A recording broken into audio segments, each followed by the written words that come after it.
तौर पे सवाल है कि बिहार में जहाँ इतनी परेशानी है, लोगों की समझ से समाज की चेतना दब गई है, मर गई है, उसमें चुनाव कैसे जीता जाएगा। कई लोगों को लगता है कि भैया प्रशांत किशोर तो चुनावी रणनीतिकार हैं, वहां तक तो ठीक है, लेकिन बिहार में जीतने की स्थिति कैसे बना पाएंगे। आपकी समझ में थोड़ा सा फेर है। हम जो काम पिछले 10 बरस करते थे, जिसका लोहा आप मान रहे हैं, हम नहीं कह रहे कि मानिए, लेकिन लोग ऐसा समझते हैं कि जिसको हम सलाह देंगे, जिसको मदद करेंगे, वो आदमी चुनाव जीत जाएगा। हम अपने दिमाग से वही काम कर रहे हैं। पहले हम सलाह और मदद नेताओं की, दलों की करते थे। दल को जाकर हम क्या बताते थे कि भाई किस तरह से अपने संगठन को और बेहतर तरीके से व्यवस्थित करो, किस तरीके से जनता से संवाद स्थापित करो, कौन सा मुद्दा उठाओ, कैसे चुनाव लड़ो तो तुम चुनाव जीत जाओगे। तो वही काम अभी भी कर रहे हैं। जनता को जाकर बता रहे हैं कि कैसे तुम आपस में हम लोग मिलकर नया दल बना सकते हैं, कैसे सब लोग मिलकर उसको चला सकते हैं, कौन से मुद्दे आगे लेकर चलेंगे तो जो पहले से दल है उनको हराया जा सकता है। तो हमारी काम में कोई फर्क नहीं है। काम हम वही कर रहे हैं जो पहले कर रहे थे, और सिर्फ फर्क इतना है कि अब दल और नेता के लिए नहीं कर रहे हैं, समाज के लिए कर रहे हैं। इसलिए कर रहे हैं कि हमारी अपनी जो 15-20 बरस की समझ है, पहले 10 बरस संयुक्त राष्ट्र संघ में हमने काम किया है, और फिर 10 बरस जो चुनावी रणनीतिकार प्रबंधन वगैरह आप लोग कहते हैं, 20 बरस का मेरा अनुभव ये बताता है कि कोई भी चुनाव जीतकर आप बिहार में परिवर्तन नहीं ला सकते हैं। आगे क्या होगा वो छोड़िए। 2015 में तो हम खुद चुनाव यहाँ जीत गए थे। लालू नीतीश महागठबंधन चुनाव जीत गया था। कौन किसको टिकट मिलेगा, कौन मंत्री बनेगा, वो सब निर्णय में हमारी भागीदारी थी। 7 निश्चय का एक कार्यक्रम भी हमने बनवाया, उसको लागू करने के लिए बिहार में बिहार विकास मिशन की स्थापना भी कराई, लेकिन उसका कोई असर अभी हम बिहार में नहीं देख रहे। तो कहीं ना कहीं हमारी जो समझ है पिछले 20 बरस की, जब तक समाज के स्तर पर प्रयास नहीं किया जाएगा तो सिर्फ चुनाव जीतने से कोई फर्क होने वाला नहीं है। मोदी जी जीत गए हैं, प्रधानमंत्री बन गए, तो उससे बिहार में क्या फर्क हुआ?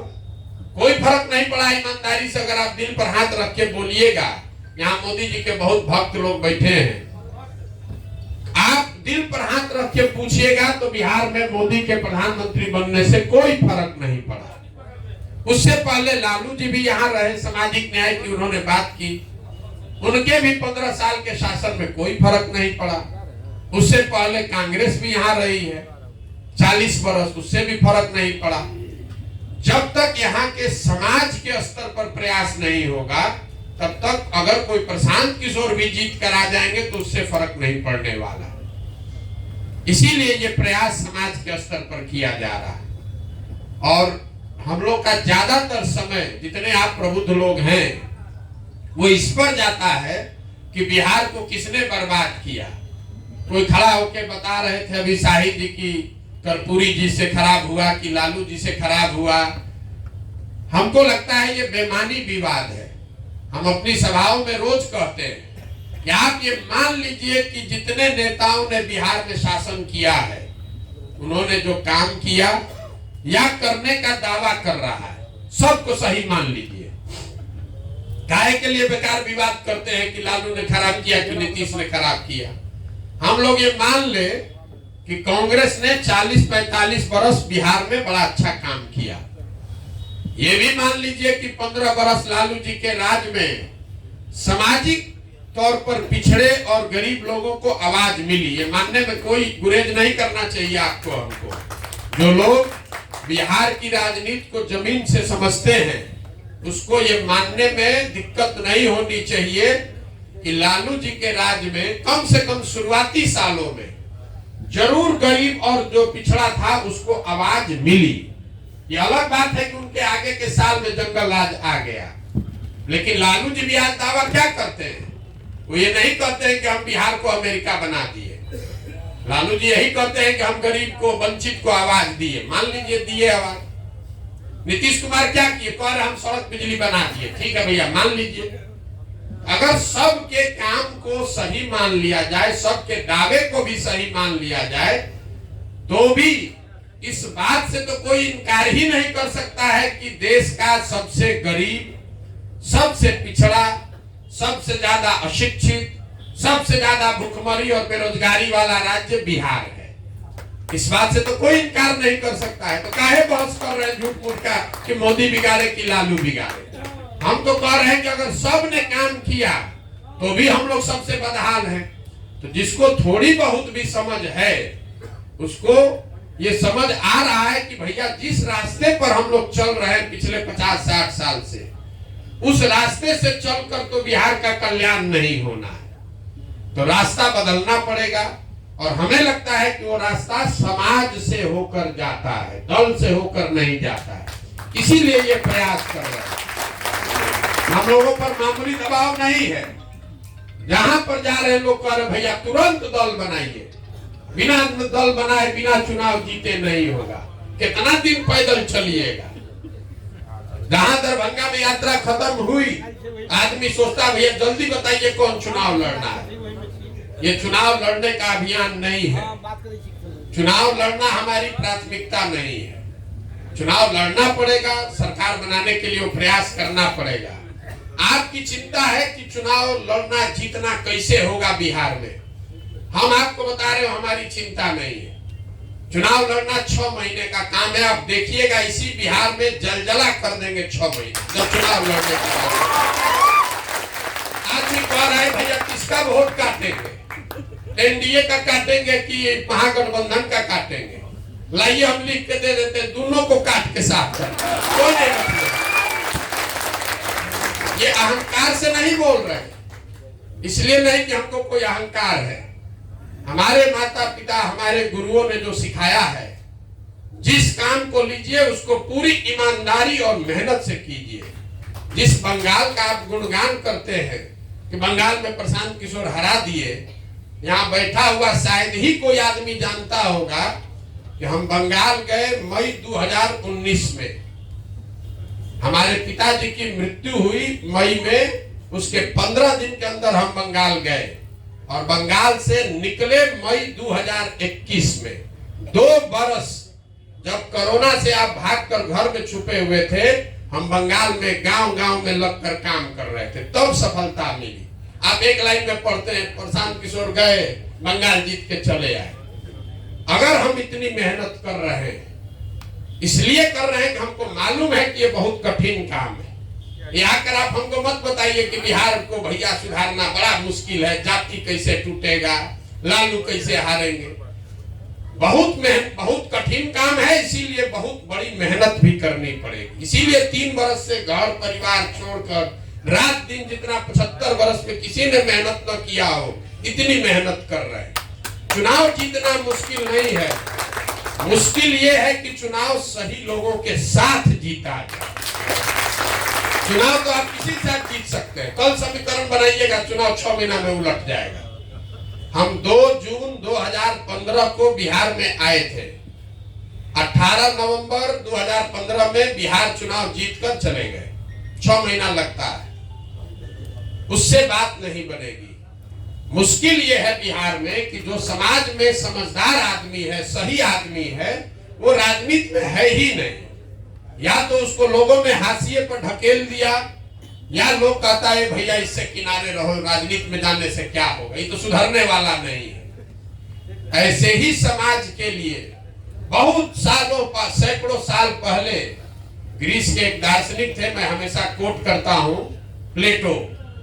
उन्होंने कहा था कि अगर समाज में समझदार व्यक्ति राजनीति में हिस्सेदार नहीं बनेगा, जो आपने अभी बात कही उसी से जुड़ा हुआ है, कि अगर जिस समाज में समझदार लोग राजनीति में नहीं आएंगे, उनको इस बात के लिए तैयार रहना चाहिए कि उनके बीच का कोई मूर्ख आदमी राजा बनकर उन पर शासन करेगा। बिहार में वही हुआ। पिछले 30-40 साल से जो भी पढ़ा लिखा समझदार है, नेतरहाट से पढ़ा हुआ बाहर जाके इंजीनियर बन गया, और जो यहाँ फेल हुआ वो यहाँ का राजा बन गया। इसीलिए ये दुर्दशा है। जिस नेतरहाट की आप तारीफ कर रहे हैं, nova Netarhat old boys association देश का शायद सबसे पावरफुल बॉडी है। हर लड़का ही उसका कोई ना कोई आईएएस, आईपीएस, डॉक्टर, इंजीनियर बना है, लेकिन उसमें से कोई आदमी वापस आकर बिहार सुधारने के लिए राजनीति के क्षेत्र में उसने प्रयास नहीं किया। तो नेतरहाट का कोई आदमी आपको एमएलए नहीं मिलेगा। अगर नेतरहाट से पढ़े हुए 100 लोग एमएलए होते तो आज बिहार का ये दुर्दशा नहीं है।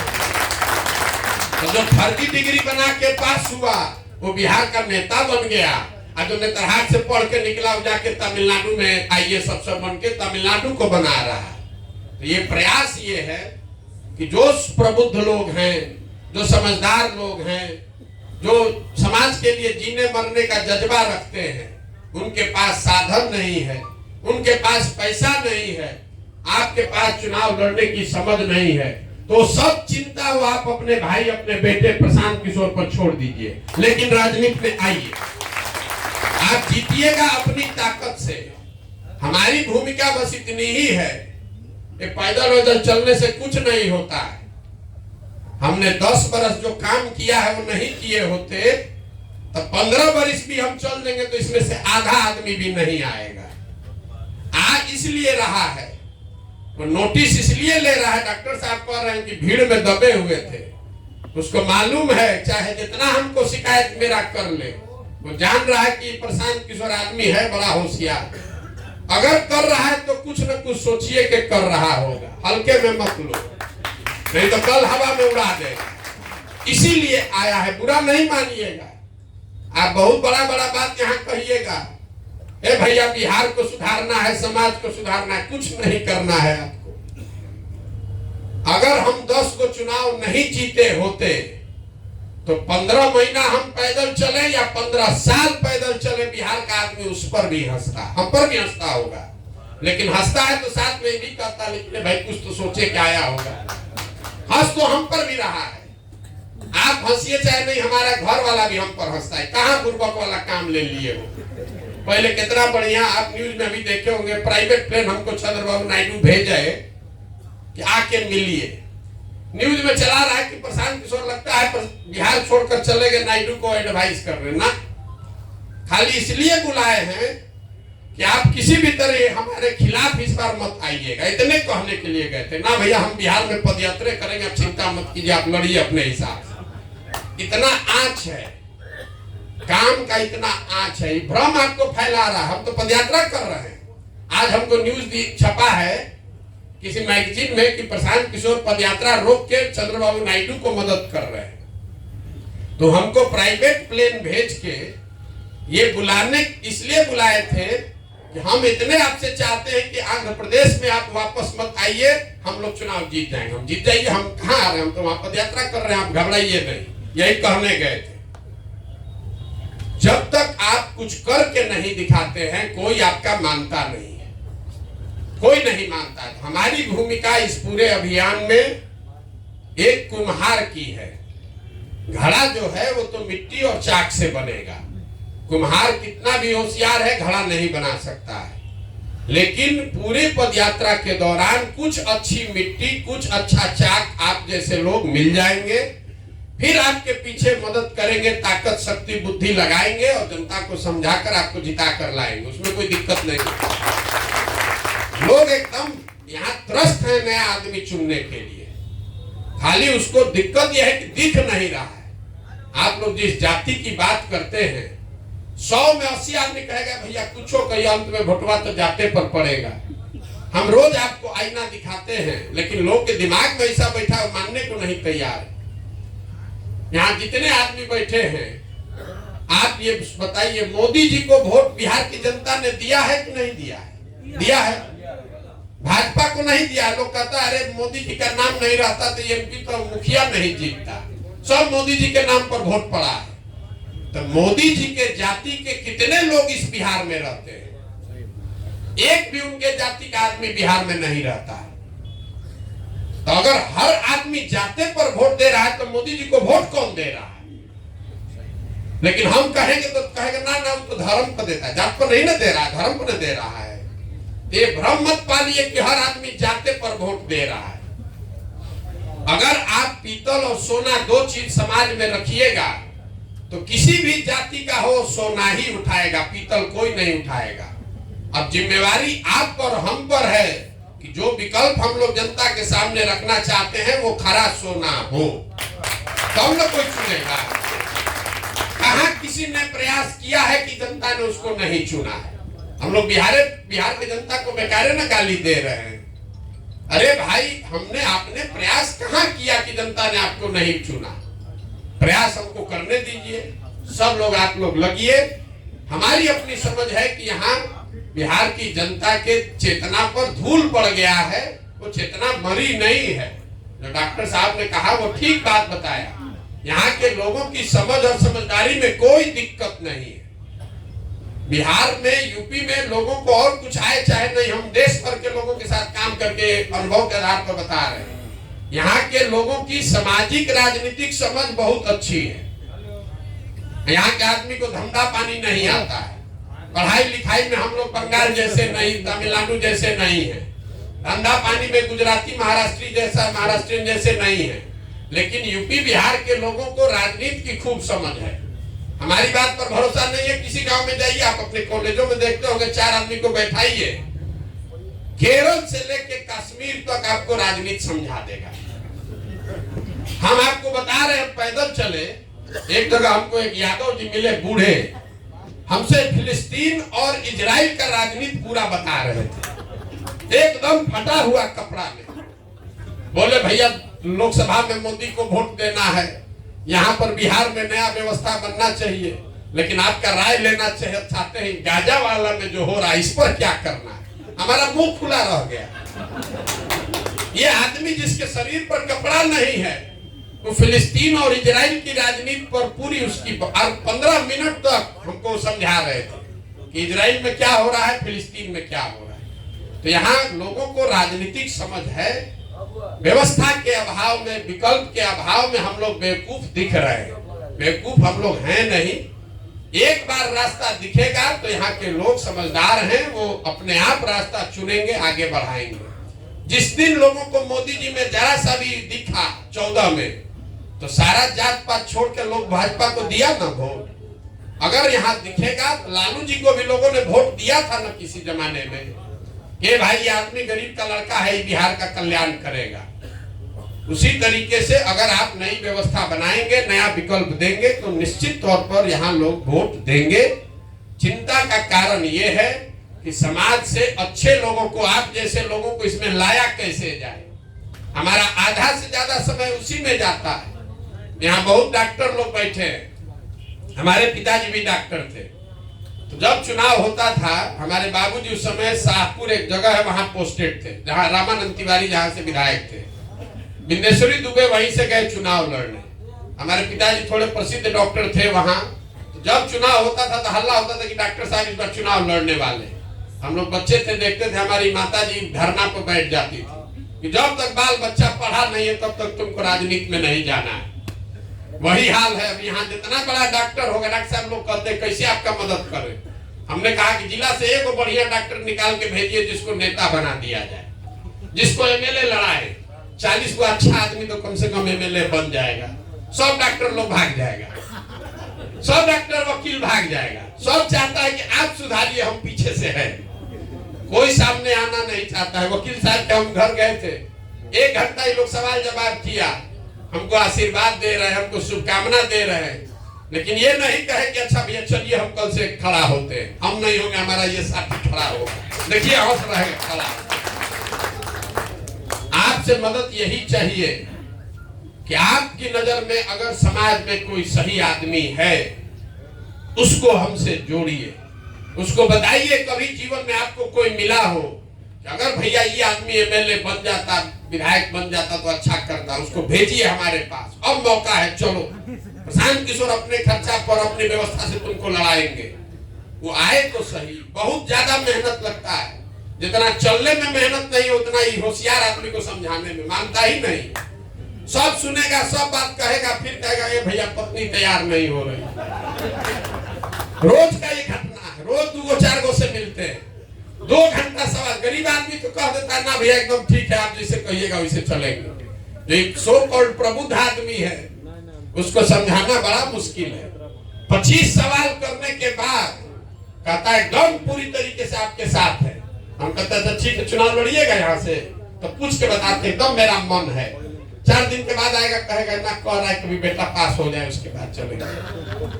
तब तक भैया अभी बल छोड़ दीजिए, मन से हैं, आगे हम आ जाएंगे। ये होशियारी है लोगों की। सब आदमी सोच रहा है पहले कुछ हो तब देखा जाएगा, अभी तो पीछे से देखते हैं, अभी तो घूम रहे हैं क्या होगा।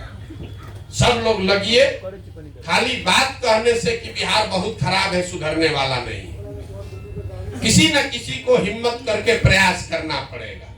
हम ऐसा समझते हैं कि अगर हमारी हिम्मत नहीं पड़ेगी तो किसका हिम्मत पड़ेगा बिहार में। इसलिए हम अपना काम कर रहे हैं। 2 बरस लगे 10 बरस लगे, करेंगे हम यही, और बिल्कुल किए बगैर मानने वाले नहीं। आप ये समझ लीजिए, कितना भी आदमी कह ले ये भाग जाएगा, नहीं रहेगा, बिजनेसमैन है, विचारधारा नहीं है, बिना किए मानेंगे नहीं।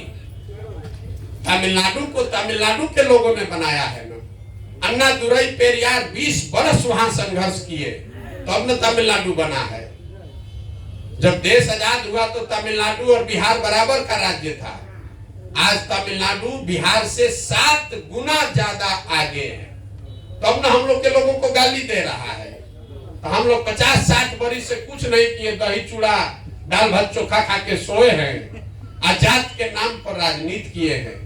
लालू नीतीश जात खिला रहे हैं, मोदी जी 5 किलो भात खिला रहे हैं। बिहार के आदमी को कुछ नहीं चाहिए, बिहार के आदमी को कुछ नहीं चाहिए, जात और भात, इसका जुगाड़ है तो इसके आगे चिंता का बात नहीं है। लालू नीतीश नेता वो लोग समझ गया है, ये लोग को जात का डोज लगाते रहो, वोट देता रहेगा।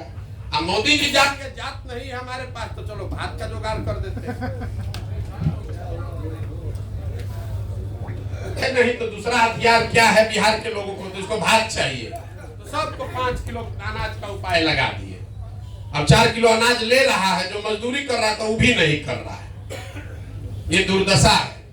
इतने आप प्रबुद्ध लोग बैठे हैं, कभी आप बैठ के सोचे भाई मोदी जी गुजरात में बुलेट ट्रेन बना रहे हैं, तमिलनाडु में जहां से एको MP नहीं जीता वहां साल में 6 बार जाते हैं।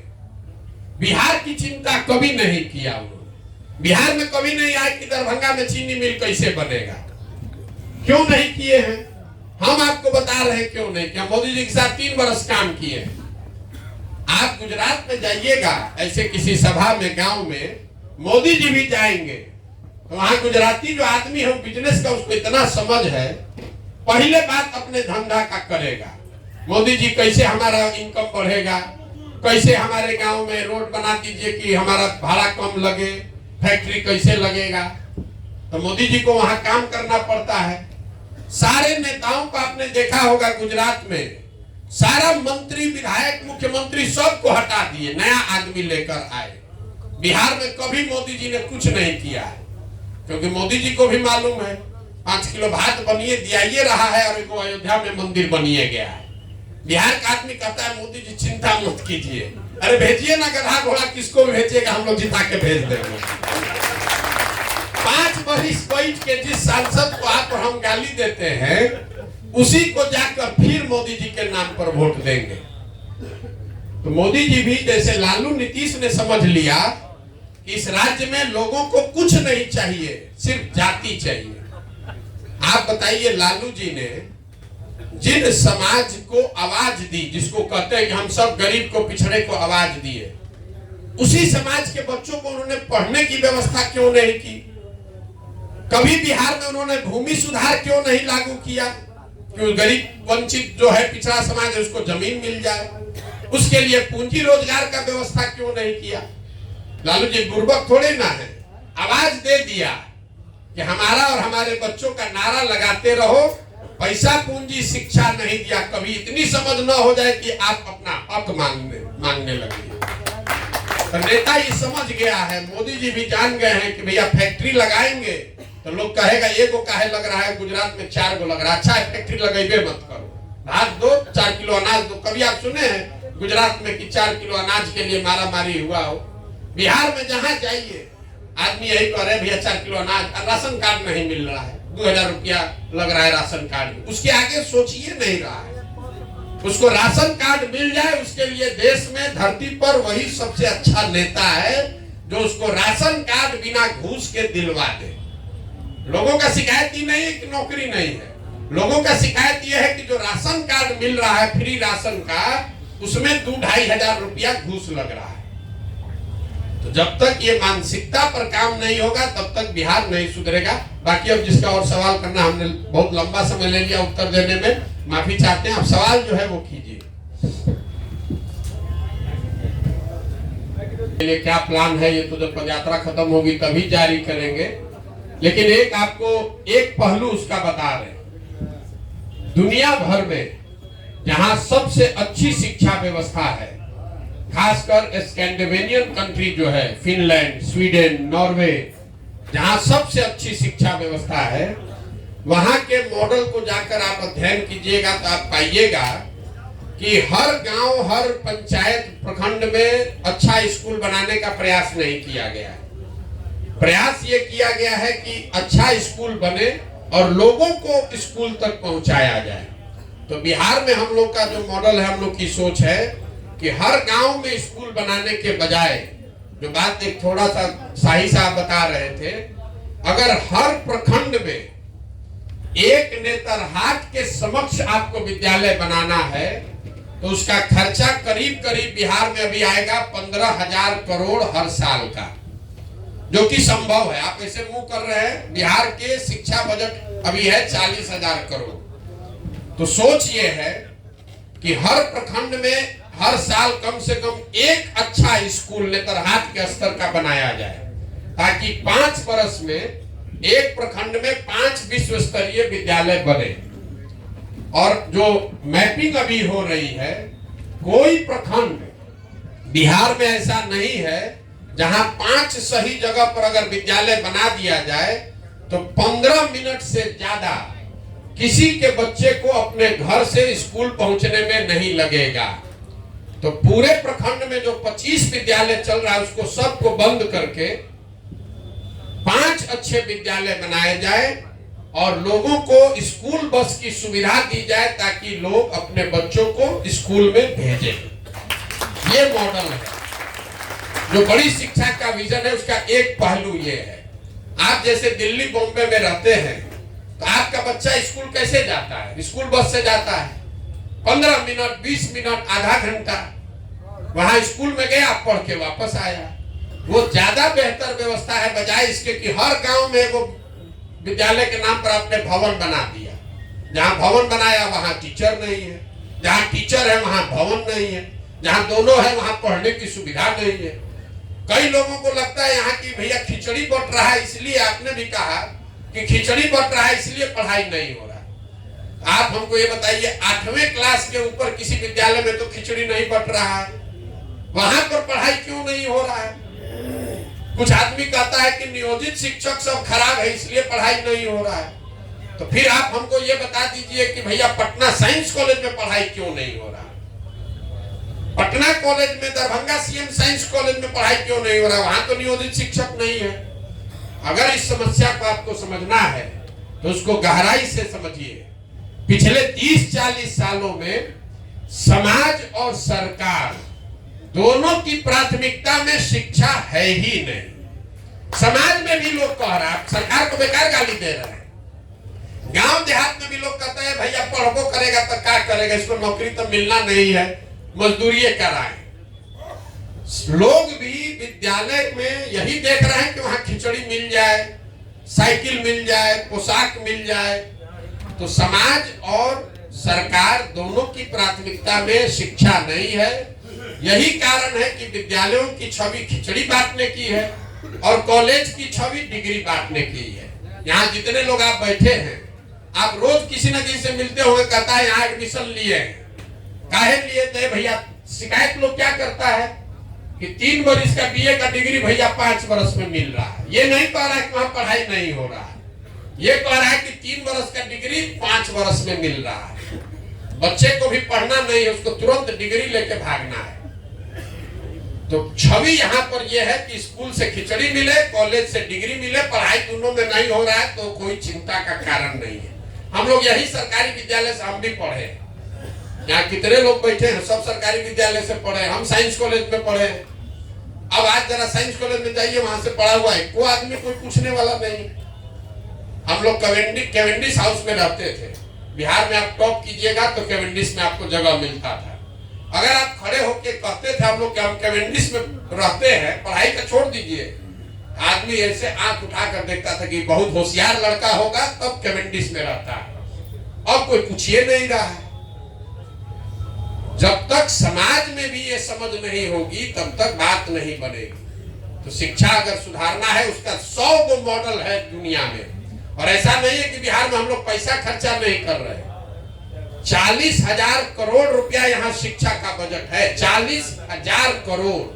और 40 को बच्चा भी सरकारी स्कूल से पढ़कर बढ़िया नहीं निकल रहा है। तो बैंडेज लगाने से नहीं होगा, नई व्यवस्था बनानी पड़ेगी। नेतरहाट इसी बिहार में तो था भाई। अगर हम लोग एक नेतरहाट बना सकते हैं, एक समलतुल्ला बना सकते हैं, तो 50 भी बना सकते हैं, 200 भी। एक दिन में नहीं बनेगा। लेकिन अभी की जो व्यवस्था है, इसमें हर साल दुनिया भर के विशेषज्ञ बता रहे हैं कि हर साल 500 ऐसा विद्यालय बनाया जा सकता है।